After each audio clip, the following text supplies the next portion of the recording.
1982ला 5 इथल्या गावातल्या तरुणांनी या सोसायटीची स्थापना केली। त्याच्यामध्ये ते एक मरहूम झाले, म्हणजे स्वर्गवासी झाले, नूर पंगारकर, मग इम्तियाज दर्जी, मोहम्मद मेमन, डॉक्टर शाबुद्दीन धौलाकर आणि अब्दुल्ला बडे।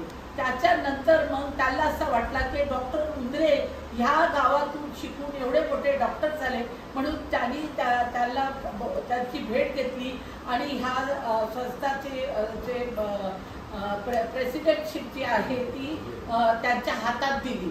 आणि 84 पासून मी मग संस्थाला जॉईन केला। तर 84 पासून आम्ही लोकांनी त्याच्यानंतर मग किती लोकांनी कुणी जागा दिली।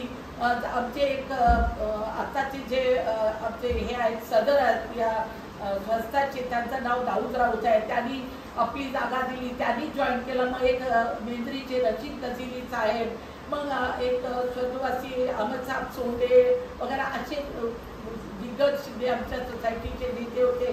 त्याच्यात हे इकडे मोहम्मद अली परदेसी बसलेले आहेत, आमचे झोंबरकर आहेत, ते इरफान नजीर आहेत, हे सर्व लोक आम्हाला मग भेटत गेले, मिलत गेले। ते आयडा के लोग मिलते गए और कारवा बनता गया, असं करून आम्ही ह्या गेल्या 40 वर्षातला हे आम्ही शाळा उभी केली।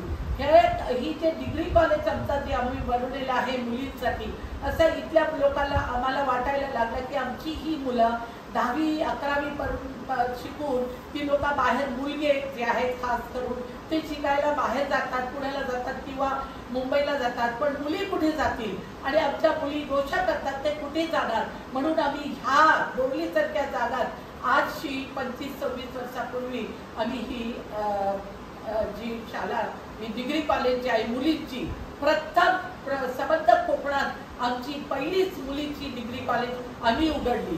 आणि त्यावेळी 1996 आणि 97 मध्ये दत्ता राणे साहेब हे एज्युकेशन मिनिस्टर होते आणि मीनाक्षीताई पाटील माझी मैत्रीण, ती मला घेऊन त्यांच्याजवळ गेली। तेव्हा दादा प्रभाकर पाटील त्यांनी त्याला फोन करून सांगितले की रेहाना ही माझी मानसकन्या आहे, तर तुला त्याचं परमिशन द्यावाच लागेल।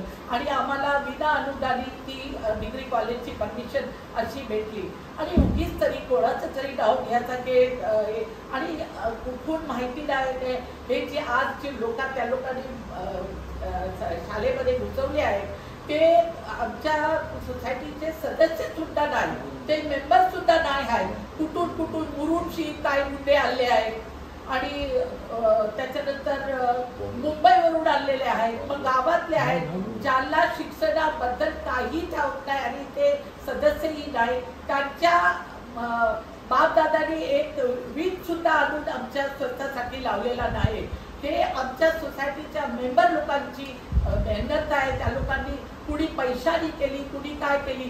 डिग्री कॉलेजची परमिशन अशी भेटवली, पण एक रत्नागिरीचे महापुरुष म्हटला पाहिजे, ते मोठे दानी म्हणजे फिलॉसॉफिस्ट आहेत, त्यांनी आम्हाला पैसे दिले आणि आम्ही ते डिग्री कॉलेज बनवला।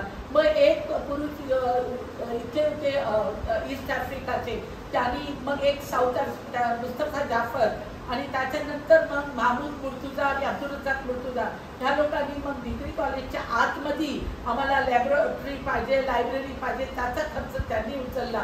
मग इकडे आमचा जो हॉल आहे आज 3000 मुला बसण्याचा, तो पण त्या ईस्ट आफ्रिकाचा जे आमचे आहेत मुस्तफा जाफर साहेब, ते आताच 2 महिने पहिले ते वाढले, त्यांनी आम्हाला ते पैसे दिलेले आहेत। आणि एक माणसाने आम्ही म्हणजे इथल्या गावच्या आमच्या लोकांनी, आजूबाजूच्या लोकांनी आमचा साथ दिला। कारण हे बघा, शाळा बनवायची म्हणजे 4 दीवारी का मतलब स्कूल नहीं होता है या कॉलेज नहीं होता है, उसमें आएंगे बच्चे, तो हमारे लिए हमारे पेरेंट्स, हमारे बच्चे वो बहुत अहमियत रखते हैं और बाद में फिर सोसाइटी होती है। हम लोग सिर्फ स्टूडेंट हैं, हम केयर टेकर हैं, हम उनकी मतलब हिफाजत के लिए है। लेकिन आज जो है इसको, इस अदारे को, इस संस्था को जो है वो पॉलिटिकल ये बनाया हुआ है, मतलब अखाड़ा बनाया हुआ है। यहाँ जैसे दंगल के लिए अखाड़ा होता है, ऐसा इन लोगों ने राजकारणीय अखाड़ा बनाया हुआ है।